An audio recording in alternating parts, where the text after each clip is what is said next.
नमस्कार. आज आपण बनवणार आहोत आपल्या महाराष्ट्राचा फेमस वडापाव, जो की लहान मुलांपासून ते मोठ्यांपर्यंतच्या आवडीचा आहे. करायला अगदी सोपा आणि झटपट असा तयार होतो. सोबत म्हणजे जी ठेल्यावरती लाल सुकी चटणी मिळते ना, तीही आपण इथे बनवणार आहोत. त्यामुळे व्हिडिओ शेवटपर्यंत नक्की बघा.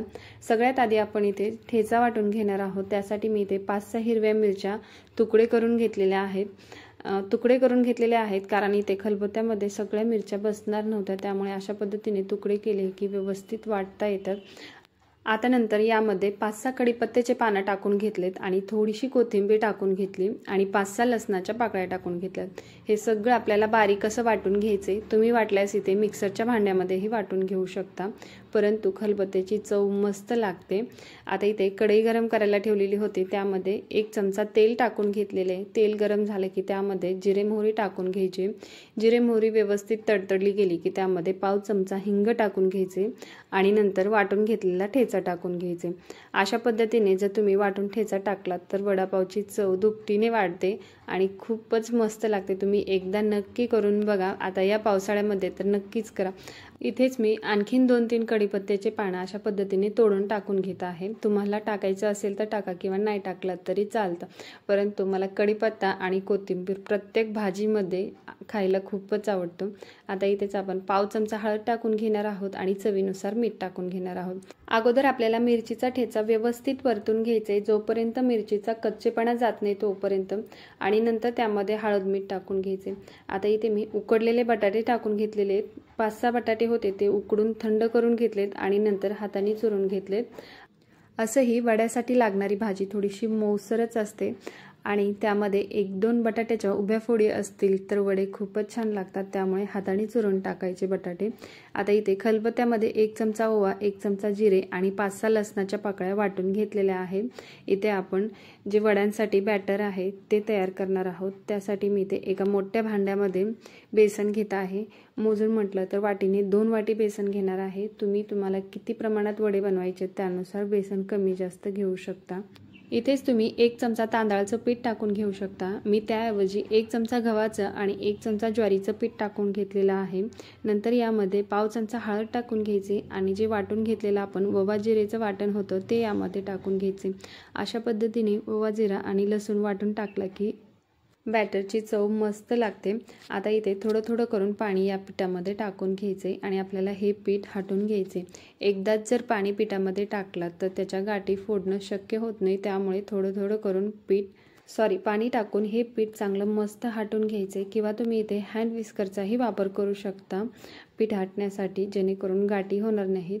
आता इकडे गॅसवरती तेल गरम करायला ठेवलेलं होतं मी कढईमध्ये.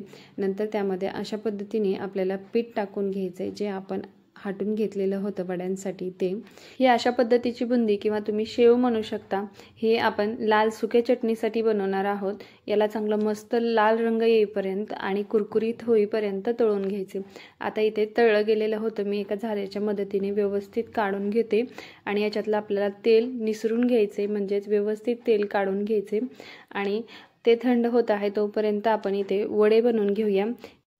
त्या अगोदर आपल्याला यामध्ये अर्ध्या लिंबाचा रस टाकून घ्यायचा आहे. तुम्ही हा लिंबाचा रस डायरेक्ट कढईमध्येच टाकून घेऊ शकता, किंवा तुम्हाला आवडत नसेल जास्त आंबटपणा तर नाही टाकलात तरी चालेल. आता इथे मी रस पिळून घेतलेला आहे आणि तो व्यवस्थित भाजीमध्ये मिक्स करून घेते. मगाशीच माझ्या लक्षात नव्हतं त्यामुळे मी टाकलेलं नव्हतं. आता नंतर यामध्ये टाकून व्यवस्थित मिक्स करून घेतलेले आहेत आणि याचे वडे वळून घेऊया.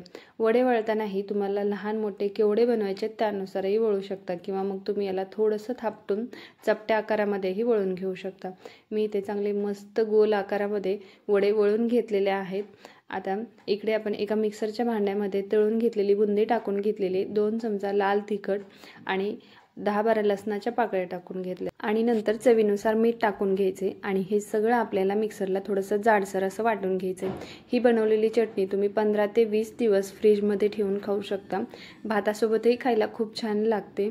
आता इथे 5 ते 10 मिनटं झालेले होते आणि पीठ आपलं चांगलं मस्त भिजलं गेलेलं आहे. त्यामध्ये आपण तयार करून ठेवलेले बटाट्याचे वडे टाकून घेऊया आणि पिठामध्ये व्यवस्थित डीप करून घ्यायचे, म्हणजेच बुडवून घ्यायचे आणि अशा पद्धतीने चमच्याने आदर उचलून त्याला तेलामध्ये टाकून घ्यायचे.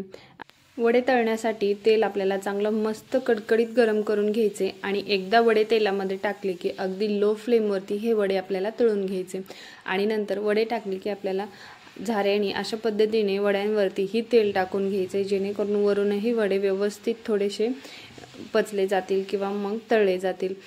खालच्या साईडने वडे तळले गेलेत वाटले की मग आपल्याला झाऱ्याने खालीवरी करून वडे एकसारखे सगळीकडून तळून घ्यायचे। आता इथे लो फ्लेमवर मिडियम फ्लेमवरती आपल्याला गॅस करायचे आणि हे वडे आपल्याला चांगले मस्त सोनेरी रंगावरती तळून घ्यायचे आणि तुम्ही बघू शकता इथे वडे आपले मस्त असे तळले गेलेले आहेत। बाकीचेही वडे अशाच पद्धतीने तळून घेऊया। करायला अगदी सोपे आणि हो, वड्याचं पीठ मळताना आपल्याला त्यामध्ये कुठलाही खायचा सोडा टाकायची गरज नसते। जर खायचा सोडा टाकला तर मग वडे थोडेसे तेलकट होतात, त्यामुळे खायचा सोडा न टाकता अशा पद्धतीने वडे एकदा नक्की करून बघा, खूप मस्त होतात आणि कुरकुरीतही लागतात। आता राहिलेले वडेही मी अशाच पद्धतीने तळून घेतलेले आहेत, तुम्ही बघू शकता इथे।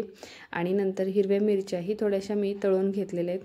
आता आपण वडापाव तयार करायला घेऊया।